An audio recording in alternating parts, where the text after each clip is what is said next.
Well, hello everybody and welcome to Lunch Break Live, LBL, real talk about obesity, food obsession, recovery, and what's really eating you. I am Carrie Dela Cruz, and on today's show, Recovery Rebellion, brought to you by the letter P. Okay, before I launch into the show, you guys should know just how much of a rebel I am. I am a recovery strategist and 2007 gastric bypass post-op, living in recovery from what? Obesity and compulsive overeating as twice the woman in half the body. And I do this show because basically I cannot sit down and shut up about recovery. I just can't. It is too important, and I'm willing to start a movement over it. And apparently I am not alone in this endeavor. You know who you are. Let's see who's here, shall we? Let's see. Who are my rebels out there? My recovery rebels, the rabble rousers. You know who you are. Posting my videos and getting kicked out of support groups. Who are those people? Let's see. Let's see who's here. Come on, raise your hand. Don't be shy. Hi, Mama. You're a rebel. I know you're a rebel, Mom. And Nancy and Sarah and Melissa, you rebel, you. I know. Hi, I'm so glad you're back, by the way, live. And sorry I missed your birthday. That was yesterday. But, oops. Michelle, hi. You're becoming a regular fixture around these parts. Are you sure you know what you're in for, Missy? Really glad you're here. Let's see here.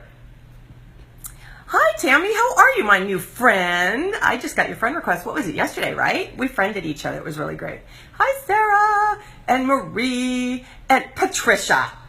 Look at you joining me live on the East Coast. I love it. It worked out perfectly. What did you do, like set a timer or something? Let's see here. Who else is here? And thank you for sharing the show, Melissa. And Angela. You're in New York. Well, yeah, East Coast, right? Okay, and let's see, who else? All righty. All right, so everybody, as everyone continues to file in, all right, here is, let's see what I have to say about that. Yeah, about that whole getting kicked out of support groups for sharing the show. Here's where I come down on it. Like I said yesterday, okay? WLS does not cure obesity, so those 100 pounds are not gone forever, unless you choose to live in recovery and treat your obesity for the rest of your life. And unfortunately, if you watched the show yesterday, you heard me make this analogy. A lot of people are sailing on the bariatric Titanic, and the iceberg is Regain, all right? And they are headed straight for it. How many people, though, are going to find themselves after the Regain starts happening, after they hit the iceberg, scrambling and hoping for a place in a lifeboat, hoping that it's not too late to recover, right? How many people are going to do that? Or worse, how many people are going to just go down with the ship because they're going to say, I'm a failure and I can't do this? That's what I'm trying to do here, is to stop people from thinking they got to go down with the ship, to stop people from thinking that they have to wait until they regain, hit the iceberg, to find a lifeboat. There's no need for that. It doesn't have to be smooth sailing. I'm certainly not pitching that out there, but you know what? You can make safe passage, I guess you could say, if you just understand and choose how to live recovery, all right? Let's see here. Well, that's why I do what I do. Duh. I think that's pretty obvious, right? But I have a feeling that's why you guys have chosen to be here too. I really do. I'm seeing more and more of you guys courageously, bravely coming out. And I have a feeling, like I said, you guys are rebels. I have a feeling you're not going down with the ship either. I have a feeling you've decided, you know what? I do not have to, sink because of some iceberg named Regain. I don't have to do it. So I love that. But I just have to make one comment, because I saw some discussion on my wall today about this, and I do not advocate bra or choni burnings. Or men burnings. That might have been a grammatical error, Christina. But anyway, yeah, I don't advocate that.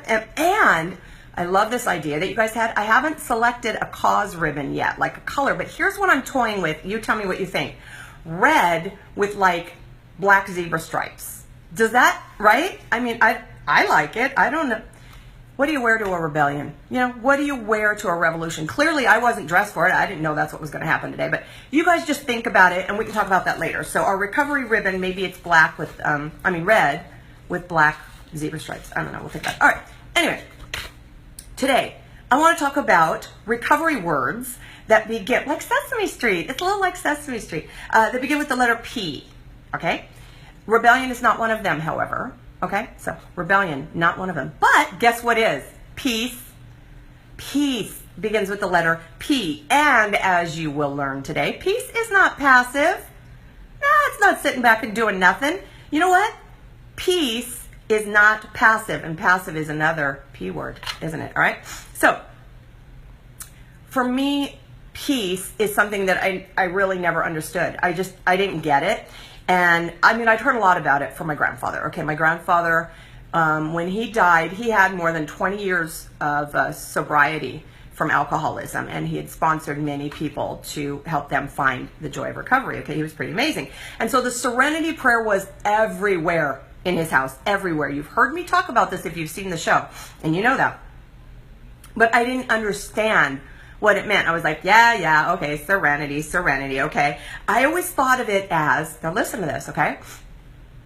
I always thought of it as surrender, but in the sense of like giving up, like going, oh well, and I didn't want that, because like I'm a fighter, right? I'm a rebel. So I didn't like that. That was my association with the word serenity. So interestingly, what I have learned in recovery is it actually is about surrender.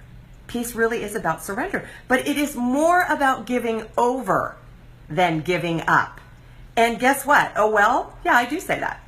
I do say, oh well, but not in a fatalistic way.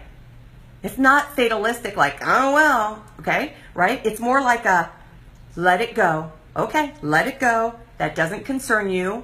Drop it. That's not yours. Let it go. That's how I use oh well now. So isn't that fascinating how the same words, the same ideas, surrender and oh well, which seemed so distasteful to me for most of my life, actually became true sources of peace for me in my recovery from obesity and obsessive food addiction. All right, so peace is something you prepare and plan for. 2 more P words, right? Okay, and you need to have patience. Set aside pridefulness and be present. Peace is powerful. There were a lot of P words in there, don't you agree? All of them very, very good words. All right, so where does that come from, right? I can say all these platitudes, you know, we can put things on t-shirts, we can go, peace, hey, you know, give peace a chance, peace be with you. You can do all that, okay? But how do we apply it to our lives? How does it really, really look in application, all right? So for me, peace is partly personality. It really is. And okay, here's what I mean. All right, so let me give you an example of patience, which is key to peace for me, all right? Now, I learned this a couple of years, and I'm working on it. I'm a work in progress. Progress, another P word. Okay, I'm a work in progress. And so that means that I don't have it perfect, okay, because recovery is not about perfection. Neither is peace. Okay, so it's something that I'm constantly working toward, and that is patience, and that is an attitude, and that is something I have to prepare myself for. That doesn't just happen, okay? I started realizing how impatient I was when I would just get really, really hopped up. I had like a really short fuse. And I mean, I would go from 0 to 100 if somebody dared to wake me up when I didn't want to be awakened, okay? Dared to expect me to do something I didn't want to do. 0 to 100, bam. Really, really wildly impatient. Don't get it right? Boom. You got to get it right, or I'm impatient, all right? I'm off the reservation. Oh, right? Constantly in a state of, you know, I was either irate or, you know, comatose, I guess. There was really no in between. So I kind of began to realize that there is a certain presence, a certain personality that peace takes on, especially, think about this for a minute. Ever been to the mall at Christmas? You need to have a lot of patience. How many people do, though? Not a lot, right? Especially Walmart at Christmas, right? I have learned before I go in, my job is to prepare and say, look, this is my choice to be here at Christmas time with all of these insane people. This is my decision. I didn't have to be here at this time, but I am choosing it. This is not their fault, okay? So if it is my choice, if it is my decision, then I cannot have my anxiety, my impatience all over everybody. My job is to say, take your time. It's okay. There's no rush. It's all good. It's all going to work out. Nobody's going to die here. Okay? It's all good. All right. No problem. And I've learned to have these conversations with myself to prepare myself for entry into Walmart. I used to suit up for battle. All right, we're going in, and no, now I'm like, okay, all right, let's have an attitude of, no, after you. No, that's okay. Don't worry about it. It feels so empowering. There's a great deal of power in patience. You see, when you're impatient, you're giving away your power. You're saying someone else has power over me and I feel really impatient about it and I don't like it. Control. Right? Well, when I'm patient, I've got the power to say, okay, all right, that's okay, that's all good. So, all right, little story. Last night, okay, I did my pre-order from Sam's Club so that we could go pick it up. It makes it a lot easier. And I was going to have Juan go pick it up after work, but he's been working late this week. God love him, like hours and hours and hours working late. And so the old me would have called him up and said, so are you going to be able to go pick up the order from Sam's Club tonight? Knowing that he was probably going to have to work late. And then he would say, oh, I have to work late. And I'd be like, that's okay. Don't worry about it. Whatever. I would have this attitude with him. Like, oh, yeah, it's no problem. Fine. That would be the attitude I would have. I would. Oh, because I wanted what I wanted.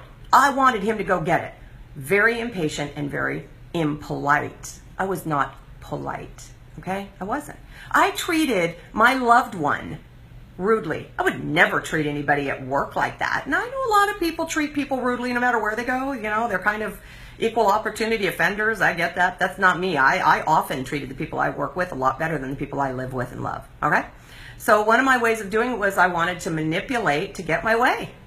And I would do it in these little passive aggressive ways. Yeah, that's okay. Fine. No, I can go do it. No, don't worry. Guilt. Okay? What I've learned is, no, that's not okay. Would I want someone doing that to me? I'm not going to play games. Here's the bottom line. He's got to work. I get it. Am I capable? You see, this often plugged into my belief that I was a victim and I was incapable. Am I capable of going to Sam's Club? Yeah. I go home, I hop in the Expedition, and I go. All right? Is the water going to be heavy? Yeah. Am I going to make it? Yeah. So here's what I said to him. Honey, I totally understand you're working late. I just thought I would check in with you because I didn't know what your schedule looked like today. Tell you what, how about if I go over, I'll just go pick it up. It's not a problem. And I had to reassure him, it's not a problem. I will go handle it right now. It's all good. And he said, I'll help you unload. Okay, babe, I'll help you unload. Well, you don't have to. You've had a long day at work, honey. You've worked really hard. You do not have to help me. I am fully capable. He goes, no, it's heavy. I want to help you. So you see what that was all about? I had no expectations. I was not trying to manipulate him in any way, shape, or form to help me unload because I had made the determination that I am fully capable of doing it. Period. There is no power behind my words where I mean something that I'm not saying. There's nothing but the power of honesty and love that says, I get it. And do you know when I got home, that guy helped me put things away, and then we got him into the garage, and he started breaking things open to put them in the fridge. I said, honey, you don't have to do that. Go jump in the shower. Go do it. Relax. It's late. It's after 8. Go ahead. I can put this stuff away. Thank you for opening it, however, because my very painful arthritis, it's very hard to open things. Thank you. I can handle it from here. You go get a shower. We'll meet at the couch, right? We'll watch some TV. So it's a very different attitude. It's patience, but it's also being polite, and it's being loving.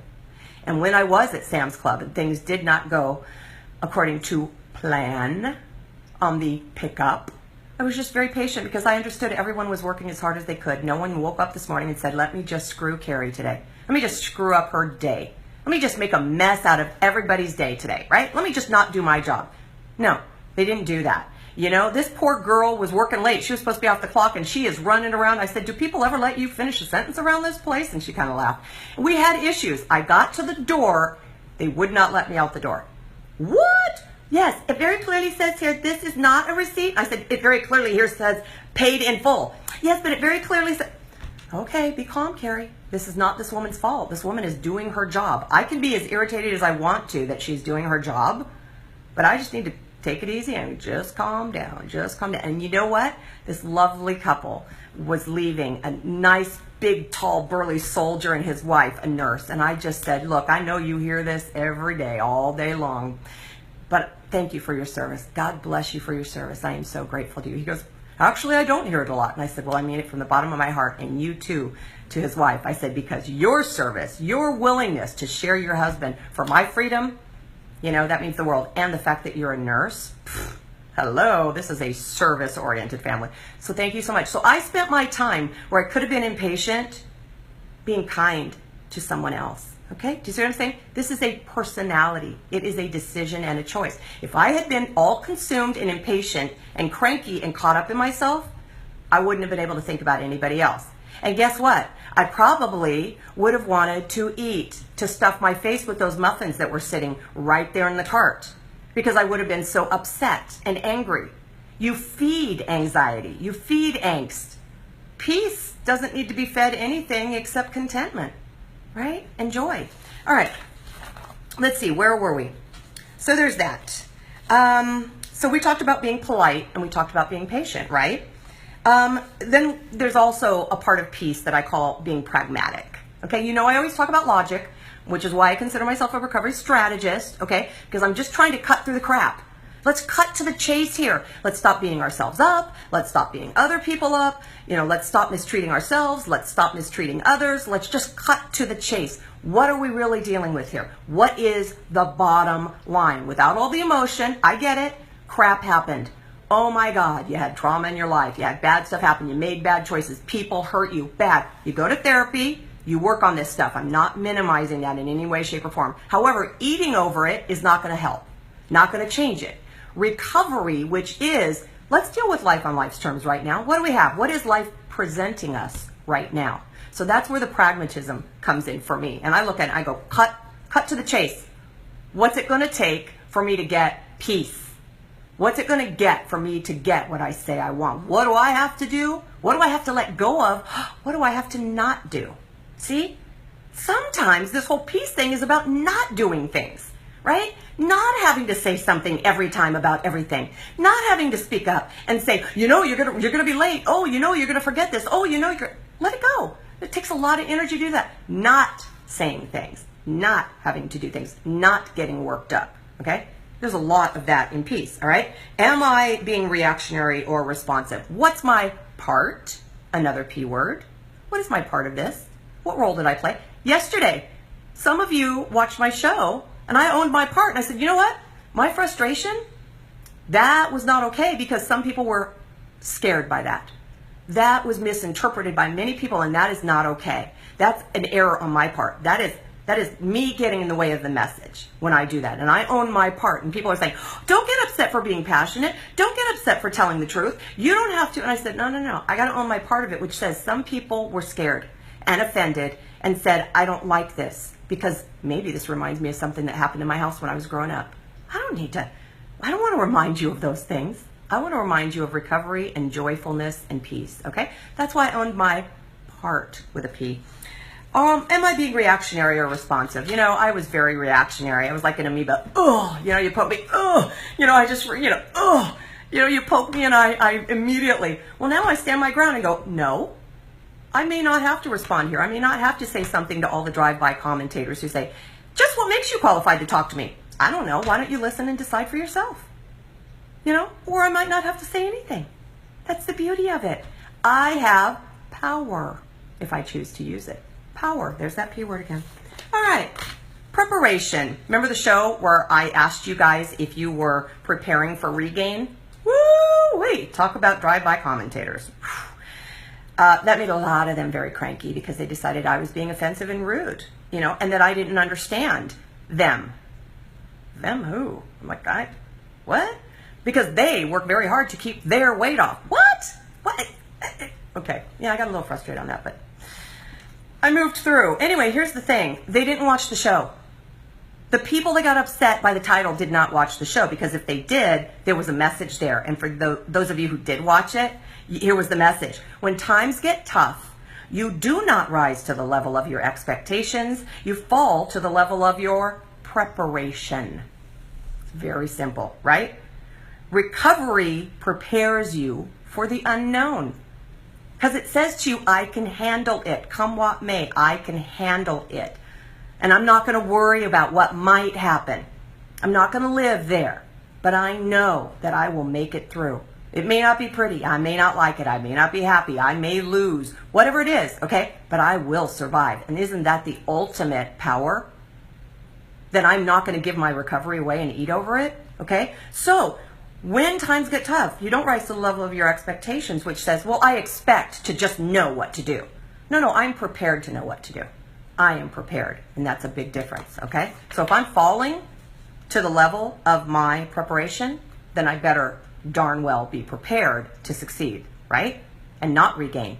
And darn well better be prepared to hold on to my recovery and my peace, all right? And that comes from knowing that I don't have control over everything, but I am not expected to, unless I expect it of myself. And guess what? That plugs into the whole non-recovery theme of perfectionism. There's a P word, okay? Yeah, that's what that plugs into. If I really think I control everything and should, no. See, that's the antithesis of peace right there. All right, peace comes from being present, another P word, all right? And that means showing up and growing up. You've heard me say it, and it is so true. Show up, be there. Don't run away, don't turn your back, face it. That's what showing up means. Face your fear. Face it down and say, I will survive. I don't have to like it, but I am going to survive because I have the power. I show up, and every time, what was it? I was talking to my coworker about something, and she was saying, you know, I'm going to start working with a new therapist, and this time I'm going to start by sharing stuff that I didn't share in the beginning because I was so ashamed. I'm going to start from the beginning now and put it right out there because I realized it's better for her to know. And I said, isn't that amazing what we do with that? We hold on to stuff that we're ashamed of. And it's something we did, poor choices we made, bad decisions, weren't wise, we hurt people, whatever it was, we hurt ourselves, right? We hold on to it, and I was talking to my mom about this. It's like emotional vomit. It's like, I don't want to throw up, I don't want to throw up. And we fight so hard not to throw up, right? When you're sick and you're like, oh, I don't want to. And we'll be sick for 6 hours. We don't want to throw up. And then we throw up, and what happens? I feel better. Yeah. It wasn't fun to throw up, but you feel better, right? Sometimes you got to throw up again, people. Sometimes you do. But you know that you feel better when you got it out. There was a reason it had to come out. It didn't agree with you. It was making you sick. And yet we fight so hard to hold on to it. It's the same thing with secrets from our past that we're holding on to because we're ashamed of them. Let them go. Throw it up. Throw it up, and it won't make you sick anymore. And you'll say, you know what? I'm not happy about it. I don't like the fact that I did that, but I am not going to hold it in here and make myself upset over it. Okay? So there is really great power in that. And that is a part of growing up. That is a part of growing out. Say, I'm going to rob that secret of its power, and I'm going to hand it over. All right? So you do your best, and you let it go. You let it go, or you learn to do better. Okay? You either let it go or you learn to do better and say, yep, next time I show up, I'm going to handle that a little differently. You don't beat yourself up and say, oh, I screwed that up. I guess I better do better next. No. You say, I'll do differently next time. I think I'm going to handle that a little differently next time, right? But you only know that by living in the now. Right now. You don't know this by living in the past or the future. By projecting ahead. Projecting, another P. Projecting, right? Living in the past, another P word. That's not where recovery lives. Recovery lives in the present, and that's where peace lives. Peace in the present. Because Lord knows I did a lot of stuff in the past, right? There's no peace in that, but there was peace in owning it in my present right now that says what's done is done. You know, wish I hadn't done it, but I did. I own that, all right? A final P word is prayerfulness, all right? I talked about it a little bit on the freeway this morning because it's fire season, you know, brush fire season in California, and we got brush fires going on. And I always talk about how obesity is a physical, mental, emotional, and spiritual disease. I'm not talking about religiosity, okay? Because I know a lot of people recoil in horror and go, oh, religion. Okay, I get it. That's not what I'm talking about. I'm talking about our souls, our very being that hungers for connection to something greater than ourselves. And for me, that thing that's greater than me is God. That is what that looks like for me. It looks different for other people. And I spend time feeding my soul in daily prayer. I do that. And I also hand things over because I say, I don't have control over this. That's the beauty. That's where the peace lives, you see. I don't have control over this. But please, I pray for the power to face the things that I have been afraid to face. I pray for the power. Please let me show up. Please give me the words to say when I'm talking to everybody out there on my show. You know, when I look like I should go back to bed, Susan, you crack me up, by the way. I wanted to thank you for that. I love the fact that you guys are comfortable enough with me, that you trust me enough to have this wonderful, honest connection with me that says, honey, you don't look so good today. And I could say, right? I love that. So yeah, I have the power to show up, grow up, and do the show, right? Because I pray for it, right? Our souls are hungry and they need to be fed, whatever that looks like for yourself. And guess what? Our souls need peace, our hearts need peace, our heads need peace, and our bodies need peace. How do we get that? We breathe in and out deeply. And we get peace in our bodies, right? We just take time, just take a minute to just shake it off. Just shake it off. It's okay. Just get it out of my head. Just yuck. Okay, whatever that is. Okay, that's the physical part, right? We forgive ourselves and others. That's how we give our hearts peace, right? We turn off the brain when it's time to go to bed. As long as you didn't take the daytime over-the-counter cold remedy like I might have done last night, right? Turn off the brain and stop trying to control everything. And then we say, are you ready? God, grant me the serenity to accept the things I cannot change, the courage to change the things I can, and the wisdom to know the difference, living one day at a time, enjoying one moment at a time, accepting hard way as the pathway to peace, taking as he did this sinful world as it is, not as I would have it, life on life's terms, anybody? Trusting that he will make all things right if I surrender to his will, that I may be reasonably happy in this life and supremely happy with him forever in the next. That is the full serenity prayer, guys. Has a little different meaning, doesn't it? Isn't that powerful, that P word? Peace is a choice. It's a decision that we make. It is not passive, it is active. Something you prepare and actively participate in. It doesn't just happen. It is a byproduct of making wise choices. And sometimes that means taking the path less traveled and maybe even being a recovery rebel. Now, I had this thought, you guys. Recovery has helped me to figure out what problems were due to my obesity and what problems were due to life. It's really amazing to have clarity there, guys, because you know what? Once you know what you're dealing with, you stop trying to feed it because it stops eating you up. So there you go. We're just about 2 minutes away from the hour there. So I am going to sign off and let you go, but I'm so joyful and grateful for you guys. I mean, seriously, your protection, there's a P word. I feel protected by you guys. I feel genuinely loved, protected, and I feel like a friend. And that is, again, a pearl of great price, beyond compare. I value you guys. I treasure you guys. And when you ask me why I don't start a group, I got a group right here. You guys are my group, right? And if you want to make the group bigger, share it with other people. And if you want me to be able to get the message out by, traveling to your support group, well, by golly, support the show. Become a patron of the show, right? Talk to your surgeon's office and say, we got to get this woman out here now, all right? I'll go.